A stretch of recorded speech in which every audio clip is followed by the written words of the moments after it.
Hello guys, আজকে বলবো মানুষ চেনা নিয়ে।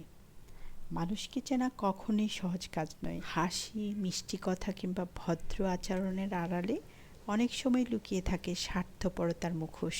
কিন্তু এই মুখোশ চিরকাল টেকে না। মানুষকে সত্যিকারের চিনতে হলে আয়নার প্রয়োজন হয় না, বরং সময়ই হয়ে ওঠে সবচেয়ে বড় আয়না। সময় আস্তে আস্তে মানুষের আসল চরিত্র প্রকাশ করে।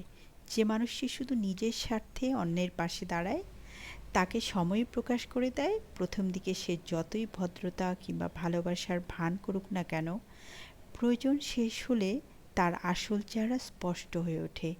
আবার যে মানুষ নিঃস্বার্থভাবে অন্যের পাশে থাকে, সবাই তাকে সত্যিকারের বন্ধু বা আপনজন হিসাবেই প্রমাণ করে। স্বার্থপর মানুষকে দ্রুত চিনতে না পারা দোষের কিছু নয়, তবে একটু ধৈর্য ধরে লক্ষ্য করলেই বোঝা যায় কে নিজের সুবিধার জন্য সম্পর্ক করছে আর কে আন্তরিক ভালোবাসা দিয়ে পাশে আছে। তাই জীবনে আয়নার দরকার নেই মানুষকে চেনার জন্য, শুধু একটু অপেক্ষা, একটু সময় যথেষ্ট। সময়ের পরীক্ষায় টিকতে না পেরে স্বার্থপর মানুষ একদিন নিজেই প্রকাশ হয়ে পড়ে। আর তখনই বোঝা যায় আসল সম্পর্ক আর মিথ্যা সম্পর্কের পার্থক্য। একটা জিনিস সবসময় মনে রাখবেন: বিশ্বাসঘাতক এবং স্বার্থপর মানুষ কখনোই কারোর প্রিয় হতে পারে না। এইসব লোকজন যা কিছুই করে না কেন, শুধুমাত্র নিজের স্বার্থ হাসিলের জন্যই করে। মনোবিজ্ঞানের ভাষায়, প্রিয় মানুষ বিশ্বাস ভেঙে চলে গেলে যে পরিমাণ কষ্ট হয় তা মানবদেহের 10টি পাঁজরের হাড় একসাথে ভাঙার সমান।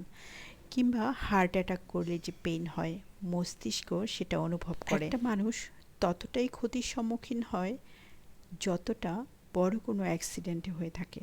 অথচ কি আশ্চর্য, ভয়ঙ্করভাবে কারো হৃদয় ভেঙে ব্যথা দেওয়ার পরও নিজের প্রতি সামান্য লজ্জাবোধ বা রিগ্রেট হয় না। মাঝে মাঝে আমার খুব জানতে ইচ্ছে করে, কারো জীবনে এতটা অসহনীয় ব্যথা উপহার দিয়ে কীভাবে রাতে শান্তিতে ঘুমায় তারা। মানুষ বলেই বোধ হয় সম্ভব। কারো হৃদয় ভাঙার মতো অপরাধ করতে তাদের বিবেকে বাধে না। আদালত কাউকে হৃদয় ভাঙার অপরাধের জন্য সাজা দিতে পারে না, কারণ লোকচক্ষুর অন্তরালে ঘটে যাওয়ার সাক্ষী ছাড়া অপরাধগুলোকে আমরা অপরাধ বলেই মনে করি না।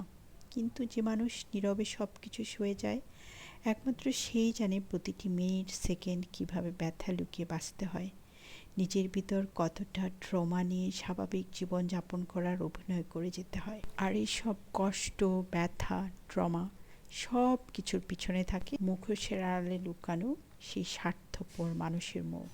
তাই সবচেয়ে বুদ্ধিমানের কাজ হলো যে কোনো সম্পর্ক বেশ অনেক দিন ধরে ধৈর্য ধরে কন্টিনিউ করে যান। সময়ের আয়নায় দেখতে পাবেন তার মুখোশের আড়ালে লুকিয়ে থাকা মুখটা।